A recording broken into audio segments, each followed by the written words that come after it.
Okay, welcome to Polynomial Math. So in this lesson, we're going to do factoring polynomials with quadratic form.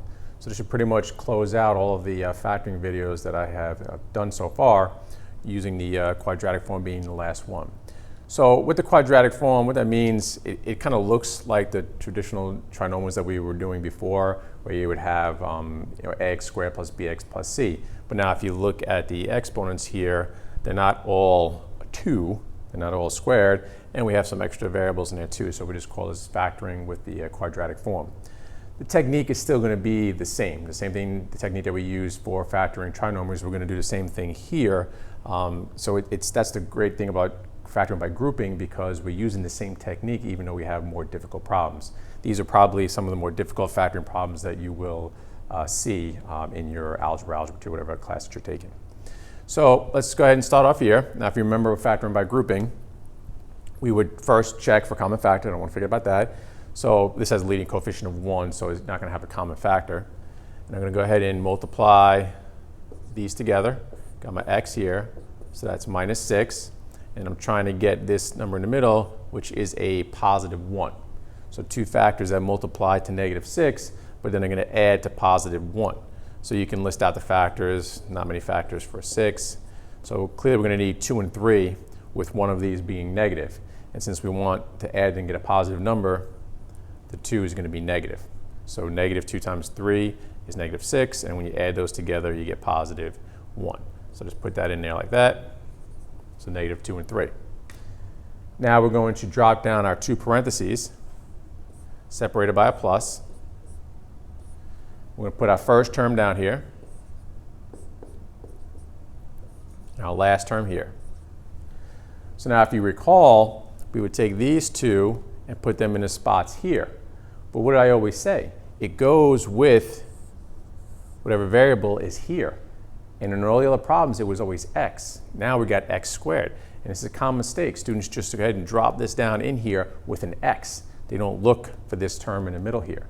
So make sure you pay attention to that. So we're going to put negative 2x squared, and this is going to be 3x squared right here.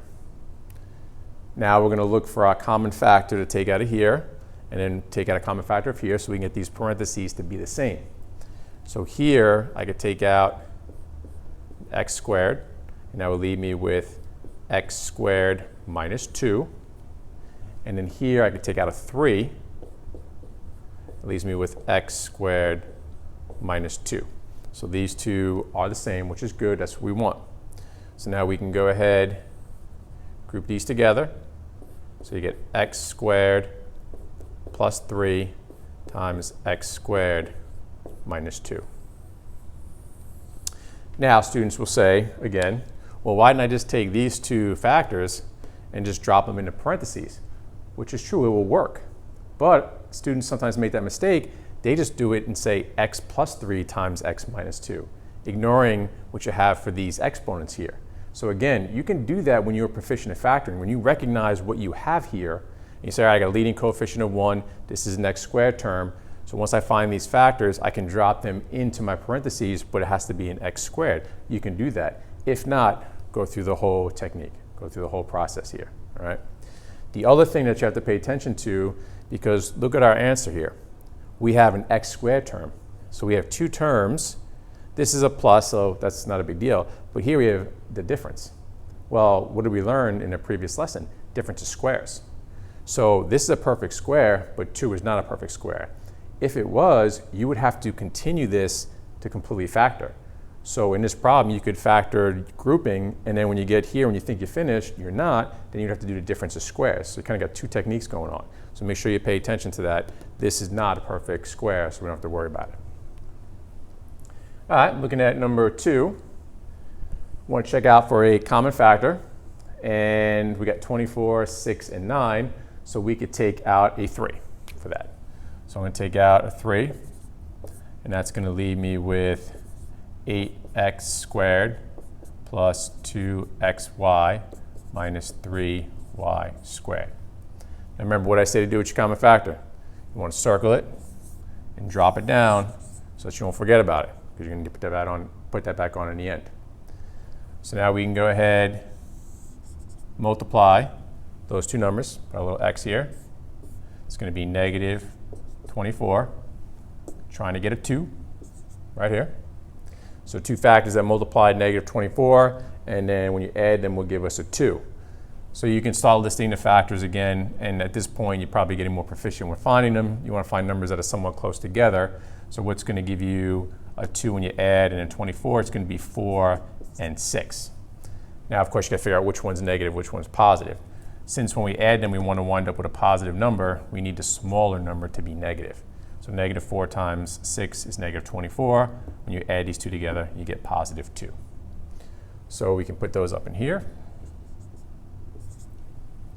Drop down our parentheses separated by plus. Put our first term in here. Put our last term in here. So remember, these two, in any order, are going to go in here with whatever variable or variables in the middle. Again, it's a mistake that students make often. So I'll drop this in here, so minus 4xy, and then 6xy. Now we want to look, what can we take out of here? Take something out of here, take something out of here, so we can get those parentheses to be the same. So I have an 8 and a 4, so I can take out a 4, and I have an x squared and an x, so I can take out 1x. So I'm going to take out 4x, which would leave me with 2x minus y. So hopefully I can take something out of here that's going to leave me with a 2x minus y. I could take out a 3, and then I could take out a y. So take out a 3y. That's going to leave me with 2x minus y. So we're good because these two are the same. So now I want to group those together and bring down by 3, because I don't want to forget about that. So this would be 4x plus 3y times 2x minus y. And that one is finished. Of course, you can multiply this to see that you will get that answer there, which is fine. Looking at number 3, want to check for if we have any common factors. So look at the numbers. You got 2, 11, and 12. Well, none of those are going to work. You can't take anything out there. But look at the variables. All of these have a y. So we can take out that y. Let's go ahead and do that. That leaves us with 2x to the 4th minus 11x squared plus 12. Again, we want to circle, drop it down so we don't forget about it. Now we can go ahead and multiply. So that would give us positive 24, and then we're trying to get a negative 11 in the middle.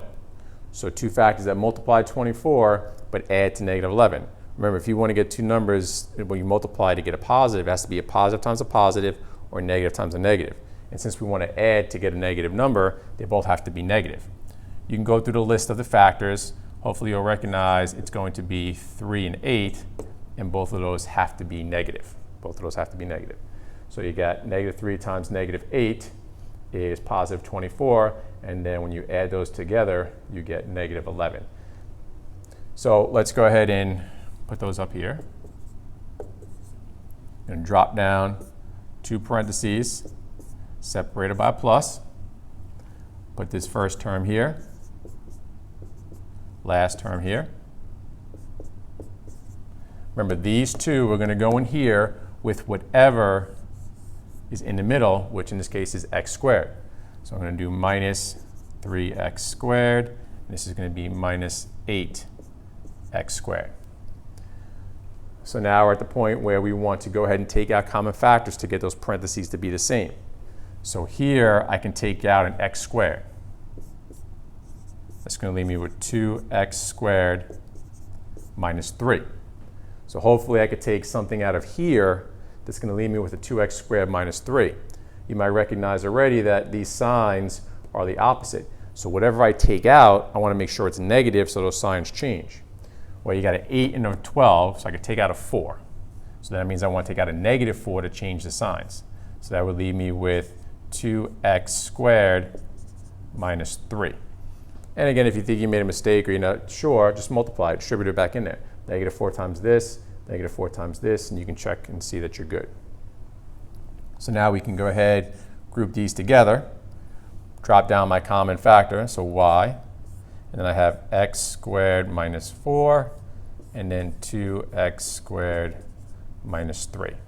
And of course, this is when I would say to my students, all right, we're good, everybody feels good about this, we got the right answer, and I'm waiting for someone to say, no, we're not finished yet, because this is still a difference of squares.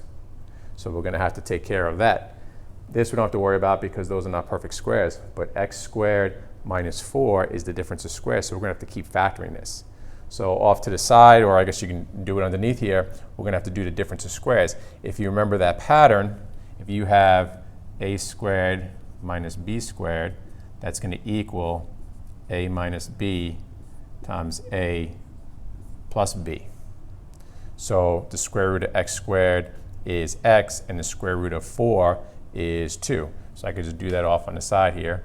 So a is equal to the square root of x squared, which is x, and b is equal to the square root of 4, which is 2. Most students recognize that already, and they're just going to go ahead and drop down and put this pattern in there and completely factor it, and that's fine. But I'm just showing you to make sure that you understand for the difference of squares. So now we can bring down everything else that we have. So we have our y, and now we're going to put in our difference of squares here. So this is going to be x minus 2 times x plus 2, and then don't forget the last factor here, 2x squared minus 3. Now that whole thing is completely factored. All right, so hopefully you enjoyed this lesson. There are, of course, be more lessons to come, and you can check that out on Mombalo Math on my YouTube channel. And like my first period used to say, make smart choices. See you next time.